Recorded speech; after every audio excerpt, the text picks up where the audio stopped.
Finally, we are back to talk some tennis, and we've got some exciting tennis stories. Two young players, Rafael Jodar and Alex Eala, both in semi-finals. I'm going to be speaking about Alex Eala. I'll speak a little bit about Jodar too. And this is my thoughts and previews for the semi-finals.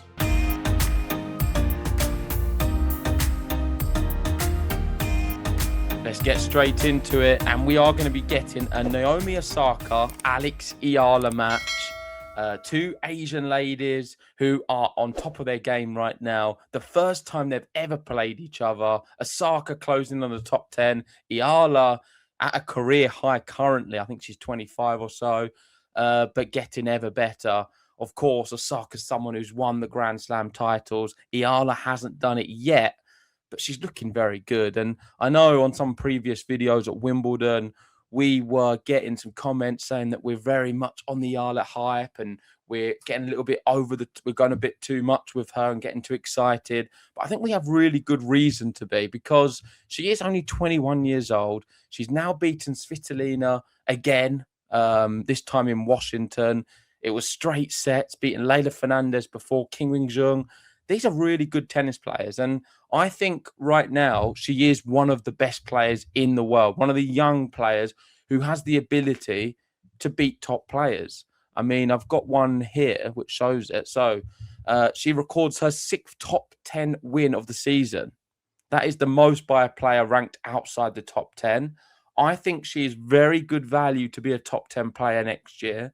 I think she has the chances to go on all of the surfaces, really, to go on and go deep in Grand Slams and maybe win one.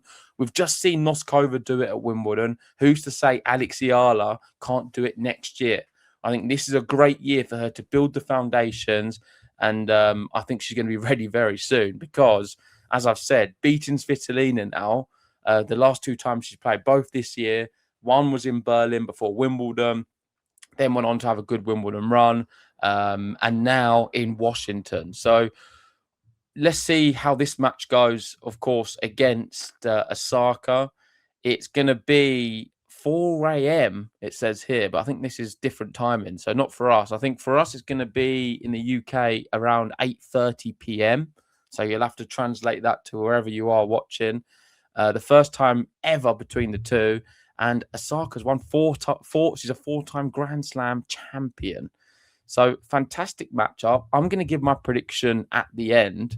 I just want to touch quickly on Jodar because I see some similarities. If anything, I would say Jodar is ahead of where Alex Eala is right now. From where he started the year to where he is now is astonishing. He was, I don't know, in the hundreds, 150 plus or something at the start of the year. He's now just broke the top 20. So come Monday, he'll be in the top 20. He's just beaten Lorenzo Musetti, of all players, which is not easy. And this is another player who I think most likely will be in the top 10 this year. I think he's good enough. I don't see a weakness in his game. I think he's fantastic on the clay courts. We've already seen him. Maybe someone who can trouble a Carlos Alcaraz when he returns. But on the hard courts, I think he can trouble everyone. We've seen him play against Yannick Sinner. He's not quite at the levels yet, but he's 19 years old. This is someone who has come from nowhere, who is a prodigy, who is a player who can win many big titles. So top 20, still rising.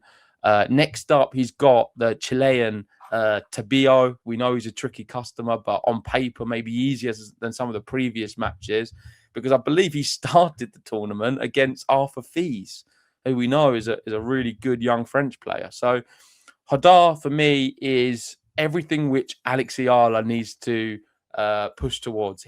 Of course, you can't compare the men's and women's, but in terms of what they're doing respectively, both young players, Jodar a little bit ahead, but Eala, I think, is not too far behind. You can see here just in the rankings. So, yeah, she is 25 in the world. If she's to win Washington, of course, she'd have to beat Osaka first, which isn't going to be easy. She would then climb, most likely, into these sort of positions here. So 22 or 23 in the world, maybe 21. To win the title, she will then hit the top 20. Amazing achievement. We've got Toronto round the corner, and really, really excited by it.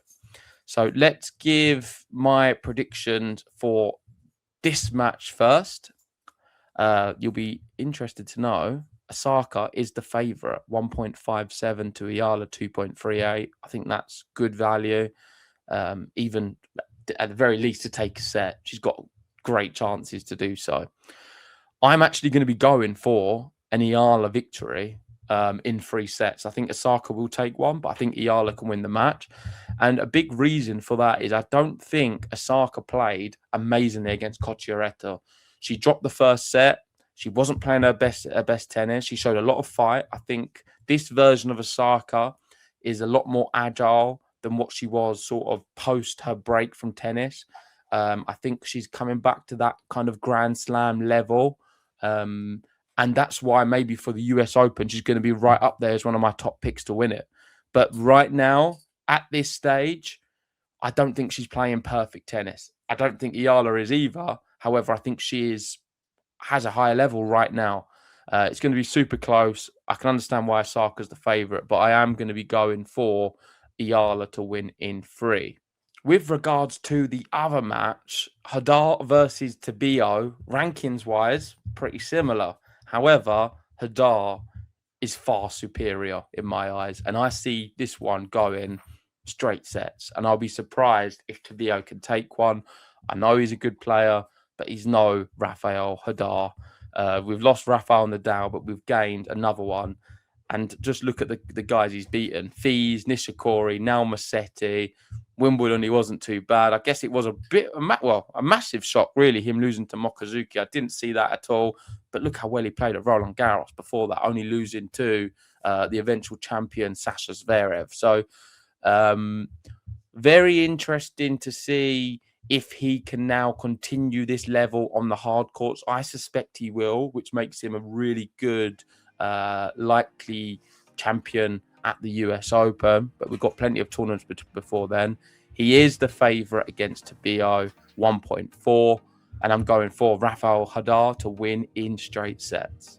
So there you go. That is my thoughts on the 2 matches. 2 young prodigies, 2 great players, and 2 different times. So you can watch both matches. I think the Jodar one, if you're living in Europe or in the UK, it is the early hours. But certainly with the other match, it's not too bad, and you'll be able to watch it at 8:30 p.m. But anyway, thank you so much for watching. If you haven't already, hit the like button, subscribe, and let me know, do you believe in Alex Eala as much as I do? Despite her being the underdog, I truly do believe she's going to win. I think it's going to be tight, but I'm going for her in 3, Jodar in straights. Let's see if I'm right or wrong. See you soon.